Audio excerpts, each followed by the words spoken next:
Hello families, welcome to my channel being Mirandas. நான் உங்க Nithya Miranda. இன்னைக்கு வீடியோ எதை பத்தி அப்படின்னா, ஒரு ஆஃப்டர்நூன் ரொட்டீன் தான். லஞ்ச் பண்ண போறேன், அது உங்களோட ஷேர் பண்றேன்.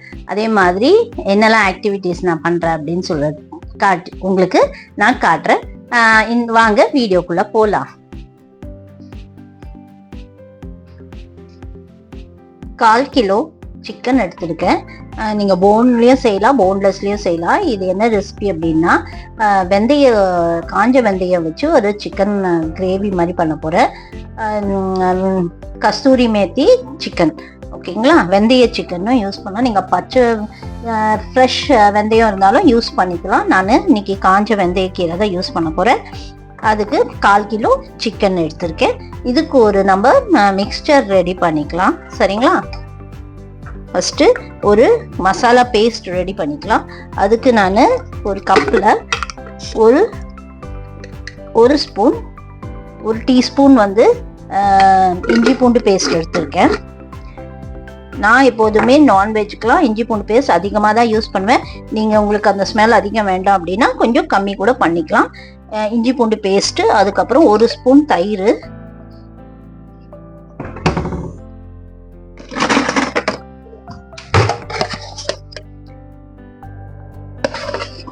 நான் 2 டீஸ்பூன் தயிர் போட்டிருக்கேன்.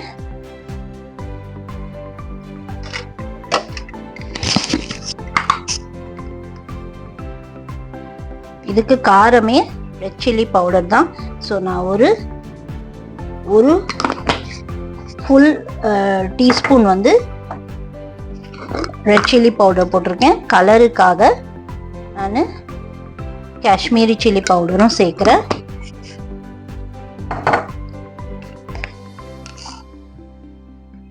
ஒரு ஸ்பூன் உப்பு,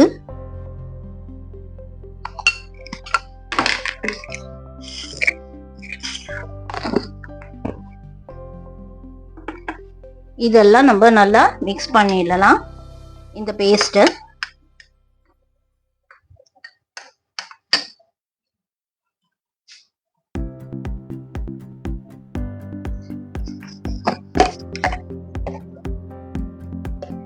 ஒரு 1/4 டீஸ்பூன் கரம் மசாலா. இதில் கரம் மசாலா அதிகமாக போடக்கூடாது, வெந்தய கீரையோட வாசனை தான் அதிகமாக இருக்கணும். ஸோ இதை போட்டு நல்லா நம்ம மிக்ஸ் பண்ணிக்கலாம் அந்த பேஸ்ட்டை.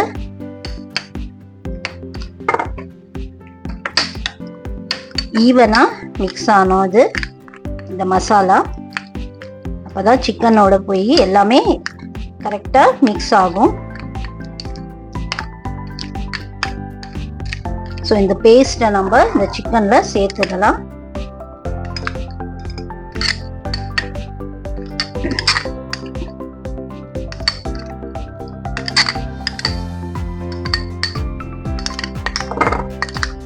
நான் கண்டிப்பாக சமைக்கும் போது ஒரு வெஜிடேரியன் பண்ணேன்னா ஒரு நான் வெஜிடேரியன், ஏன்னா எங்கள் வீட்டில் நான் வெஜிடேரியன் கண்டிப்பாக தேவை. அதனால கண்டிப்பாக ஒரு வெஜிடேரியனும் சேர்ப்பேன். ஒரு குழம்புனா இது ட்ரை நான்வெஜ்ஜு, குழம்பு வெஜ் வச்சுப்பேன். இன்னைக்கு நான் சுண்டைக்காய் முருங்கைக்காய் போட்டு குழம்பு பண்ண போகிறேன். மற்ற குழம்பு அதையும் காட்டுறவங்களுக்கு, காரக்குழம்பு. ஸோ இந்த பேஸ்ட் நான் போட்டுட்டேன். அதில் நல்லா நம்ம சிக்கனில் உள்ளத்தையும் கோட் பண்ணிக்கலாம்.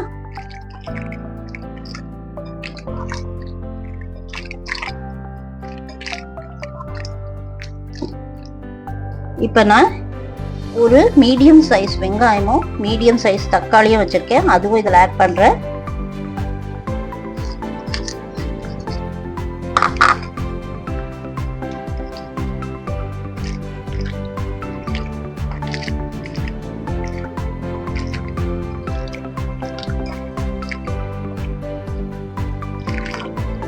அதுவும் நல்லா இந்த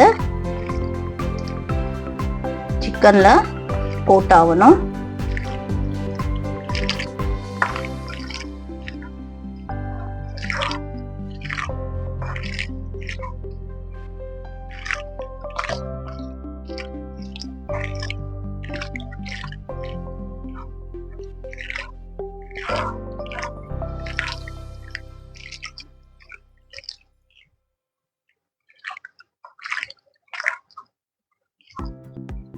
ஓகேங்களா. மெயினான நெக்ஸ்ட் இன்க்ரீடியன்ட் வந்து ஒரு ஃபுல் ஸ்பூன் வந்து டீஸ்பூன் வந்து நான் கஸ்தூரி மேத்தி வச்சிருக்கேன். அது க்ரஷ் பண்ணி வச்சிருக்கேன், அதையும் சேர்த்துடலாம்.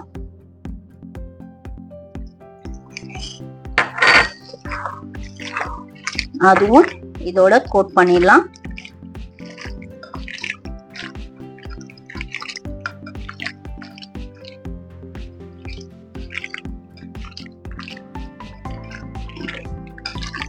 கோட் பண்ண சிக்கனை நம்ம ஒரு மினிமம் ஒரு 10 to 15 மினிட்ஸ் நம்ம ரெஸ்ட் பண்ண விட்டுருவோம். அப்படியே விட்டுருவோம். அது அப்படியே இதில் மேரினேட் ஆகட்டும். இந்த வெந்தயக்கீரை, இந்த வெங்காயம், தக்காளி, இஞ்சி பூண்டு மசாலா எல்லாமே வந்து தயிர் எல்லாமே இந்த சிக்கனை வந்து சிக்கனுக்குள்ளே இறங்கணும். இது அப்படியே நம்ம ஒரு 10 to 15 minutes minimum, even 1 hour கூட நீங்கள் ரெஸ்ட் பண்ண விடலாம்.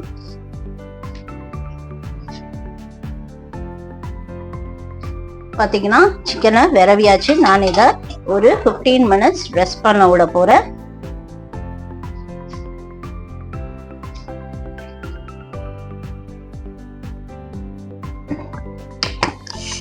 சுண்டைக்காயும் முருங்காவும் போட்டு ஒரு கார குழம்பு தான் பண்ண போகிறேன். அந்த கார குழம்புக்கு முதல்ல நான் ஒரு மண் சட்டியில் ஒரு 2 ஸ்பூன், கார குழம்புக்கு கொஞ்சம் எண்ணெய் அதிகம் இருந்தால் தான் நல்லா இருக்கும், ஒரு 2 ஸ்பூன் நல்லெண்ணெய் எடுத்திருக்கேன்.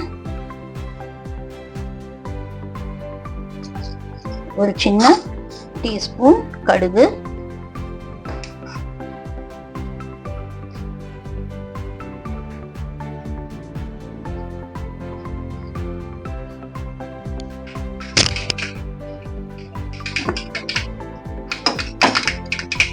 கடுகு வெடிச்ச உடனே நான் கொஞ்சம் தாளிப்பு வடகம் வச்சிருக்கேன், அது போடுறேன். ஒரே ஒரு சின்ன ஸ்பூன், ஒரு 1/4 ஸ்பூன் வெந்தயம் சீரகம் போட்டிருக்கேன்.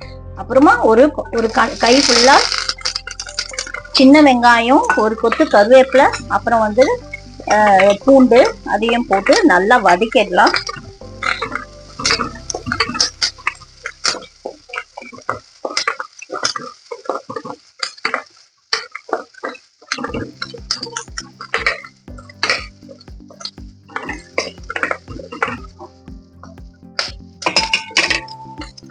எப்பவும் இந்த வெங்காயம் வதங்கும் போது இந்த சின்ன வெங்காயமா இருந்தாலும் சரி, அதுக்கு கொஞ்சோண்டு உப்பு போட்டுக்கலாம்.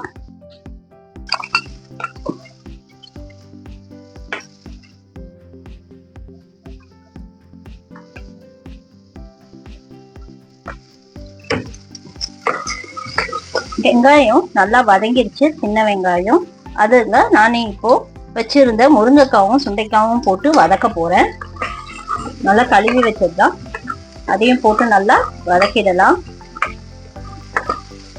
ஒரு வாட்டி எண்ணெயில பரட்டிக்கோங்க. அதை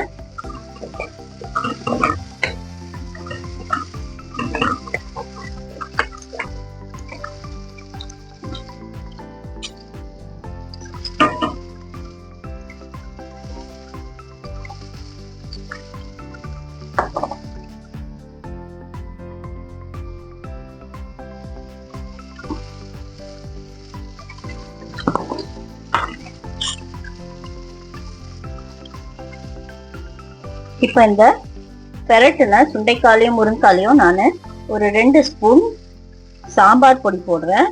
சாம்பார் பொடி போட்டு வத்த குழம்போ இல்லைன்னா கார குழம்போ வச்சு பாருங்க, ரொம்ப டேஸ்டா இருக்கும்.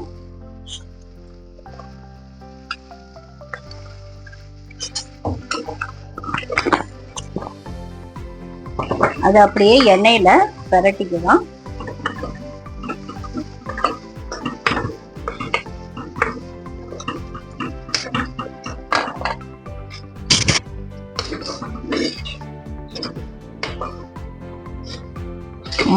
மண்பானையில கீரை, இந்த கார குழம்பு, வத்த குழம்பு இதெல்லாம் செஞ்சு பாருங்க, அவ்வளோ டேஸ்டா இருக்குங்க.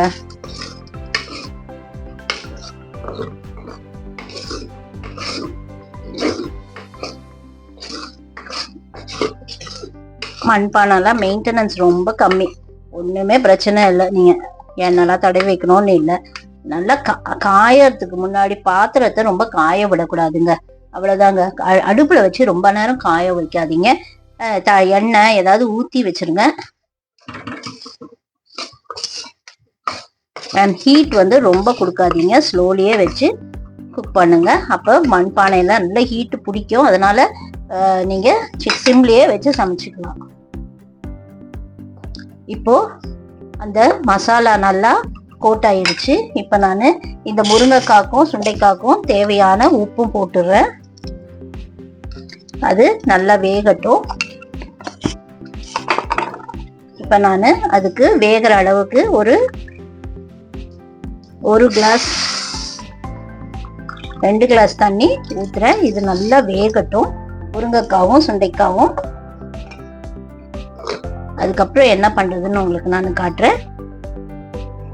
இப்ப நம்ம ஒரு 10 நிமிஷம் இது வேகட்டும்.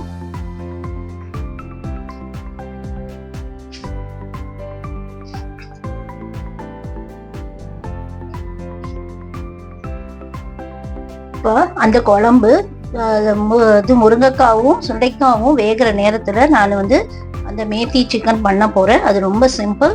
நம்ம ஏற்கனவே எல்லாத்தையும் விரவி வச்சுட்டோம். இப்போ நான் அதுக்கு ஒரு 2 ஸ்பூன் ரிஃபைண்ட் ஆயில் ஊத்துறேன்.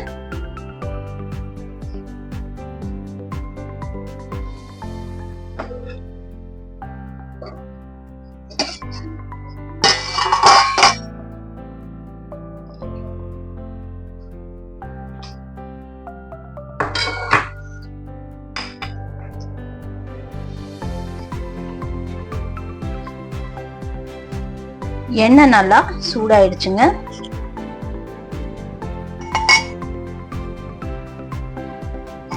சூடான எண்ணெயில நம்ம விரவி வச்சிருக்கிற சிக்கனை அப்படியே சேர்த்துருங்க.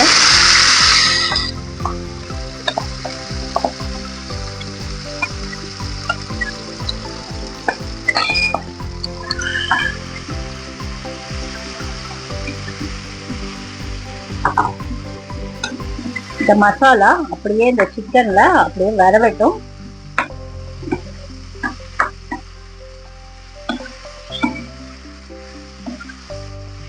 நான் இன்னைக்கு இதை ட்ரையா தான் பண்ண போறேன். உங்களுக்கு இது கொஞ்சம் நல்லா கிரேவியா வேணும் அப்படின்னீங்கன்னா இதுல எக்ஸ்ட்ராவா நீங்க தண்ணி அப்புறமா சேர்த்துக்கலாம். ஸோ நான் ஃபர்ஸ்ட் இதை ட்ரையா தான் பண்ண போறேன். அதனால இதுல நான் தண்ணி எதுவுமே சேர்க்க போறல. சிக்கன்ல இருக்கிற தண்ணியோடைய இது எல்லாம் வேகட்டும். இது அப்படியே நம்ம மூடி வச்சிடலாம்.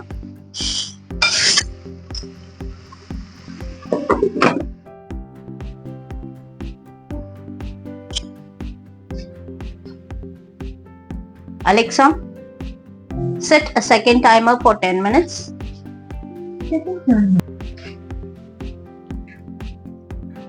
இப்போ பாத்தீங்கன்னா முருங்கைக்காவும் அந்த சுண்டைக்காவும் வெந்துருச்சான்னு ஒரு வாட்டி பார்த்துடலாம். 10 நிமிஷம் ஆயிடுச்சு. இன்னும் கொஞ்ச நேரம் வேகட்டும். அதே மாதிரி இந்த சிக்கன் போட்டு 5 மினிட்ஸ் ஆயிடுச்சு. ஒரு பெரட்டிக்கலாம். பார்த்தீங்களா, சிக்கன்ல இருந்து எவ்வளவு தண்ணி வருது. தயிர் வேற ஊற்றிக்கும். வெங்காயம் தக்காளி எல்லாத்துல இருந்தும் தண்ணி விடும். அதனால நீங்க தண்ணி அதிகமா ஃபர்ஸ்டே ஊத்திடாதீங்க. இதெல்லாம் அப்படியே வேகணும். சிக்கனோட சேர்ந்து எல்லாமே நம்ம பச்சையா தான் போட்டிருப்போம். இப்ப நான் இந்த சுண்டைக்காய்க்கும் முருங்கைக்காயும் சேர்த்து ஒரு 3-4 இது வெந்துருச்சு. ஸோ அதுக்கு நான் ஒரு ரெண்டு மீடியம் சைஸ் தக்காளிய நான் இதுல சேர்த்துடுறேன். அதுவும் இந்த பச்சை வாசனை போய் கொதிக்கட்டும். அது கூட ஒரு நெல்லிக்காய் சைஸ்ல லெமனை கரைச்சி வச்சிருக்கேன் நான், பெரிய நெல்லிக்காய் சைஸ். அதையும் இந்த குழம்புல ஊத்திடுறேன்.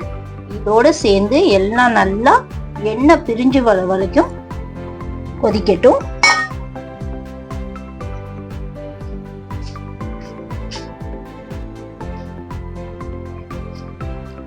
எப்பவும் சமையல் பண்ணும்போது பாத்தீங்கன்னா நான் சைட் பை சைட் நம்ம என்னெல்லாம் இது யூஸ் பண்ணிட்டோமோ அதெல்லாம் நம்ம அந்தந்த இடத்துல எடுத்து வச்சிட்டோம்னா இந்த குக்கிங் டைமும் நம்ம செய்யற வேலை இந்த ஒதுக்கி வைக்கிற டைமும் ஈக்குவல் ஆயிடும். ஸோ ரொம்ப நேரம் நம்ம கிச்சன்ல இருக்கிற மாதிரி இருக்காது. முக்கால்வாசி எல்லாரும் அப்படிதான் பண்ணுவோம் நம்மளும்.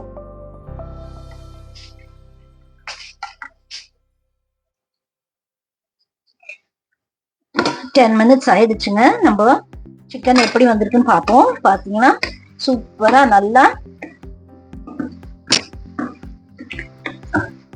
சுருண்டு சுருண்டு நல்லா வதங்கி வந்துடுச்சு.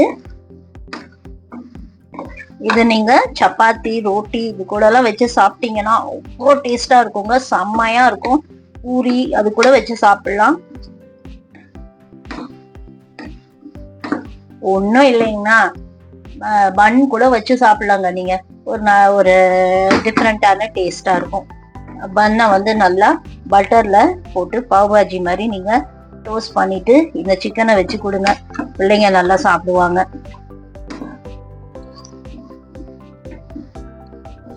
ஓகேங்களா? பாருங்க நல்லா எண்ணெய் பிரிச்சு வந்துருச்சு. நம்மளோட சிக்கனு சூப்பரா ரெடி ஆயிடுச்சுங்க. நம்ம மேத்தி சிக்கனு அவ்வளவுதான். இது அவ்வளவு ஈஸியானது. விரவி நீங்க வச்சுக்கிட்டா போதும்.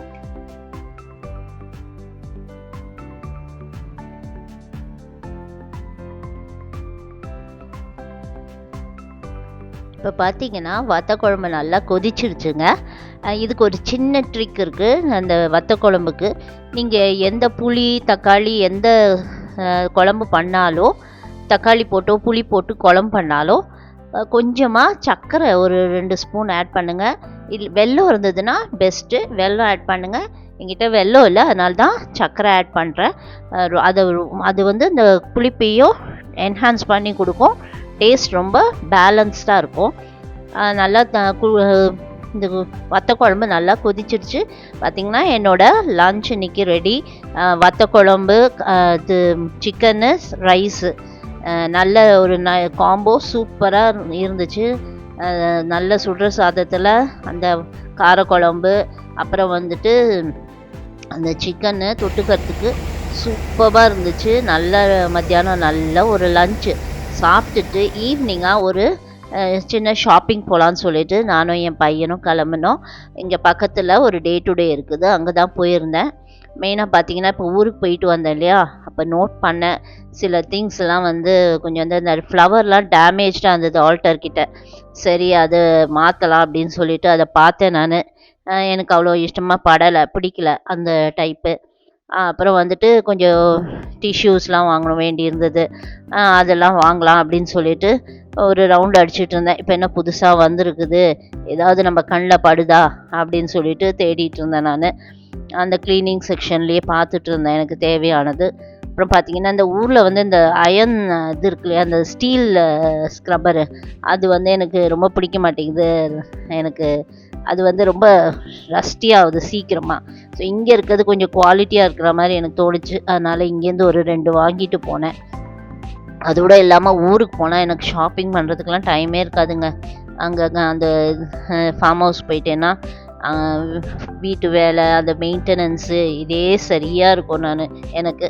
அதனால முக்கால்வாசி ஷாப்பிங் எல்லாம் இங்கேருந்தே நான் முடித்து எடுத்துகிட்டு போகிறது. அங்கேருந்து வரும்போதே நோட் பண்ணிப்பேன் என்னெல்லாம் வேணும்ன்ட்டு. அதே மாதிரி இங்கே வந்து வாங்கி எடுத்துகிட்டு போவேன். பார்த்திங்கன்னா இந்த டிஷ்யூ ரோல்ஸ் எனக்கு இங்கே கொஞ்சம் வீட்டுக்கு தேவைப்பட்டுச்சு. இது வந்து கிச்சனுக்கு இந்த எண்ணெய்லாம் போட்டு பொரிக்கிறதுக்கெலாம் யூஸ் பண்ணுவேன் நான். அதுக்கப்புறம் வந்து பார்த்திங்கன்னா நான் டிஷ்யூ பாக்ஸஸாக வாங்க மாட்டேன். இந்த மாதிரி இண்டிவிஜுவலாக டிஷ்யூஸ் இருக்கும். அது வாங்கிட்டீங்கன்னா நம்மக்கிட்ட பாக்ஸ் இருக்கு இல்லையா, அதில் போட்டு ஃபிட் பண்ணிப்பேன். கொஞ்சம் கார்பேஜ் பேக்ஸ் ஊருக்கும் தேவைப்பட்டுச்சு, இங்கேக்கும் தேவைப்பட்டுச்சு. 4 பேக்கெட்டாக கிடச்சிது. அதில் இங்கே 2 அங்கே 2ன்னு ஊருக்கு யூஸ் பண்ணிக்கலாம்னு சொல்லிட்டு ஷாப்பிங் பண்ணி முடிச்சாச்சு. எல்லாத்தையும் பில் பண்ணிவிட்டு வந்துட்டேங்க நான்.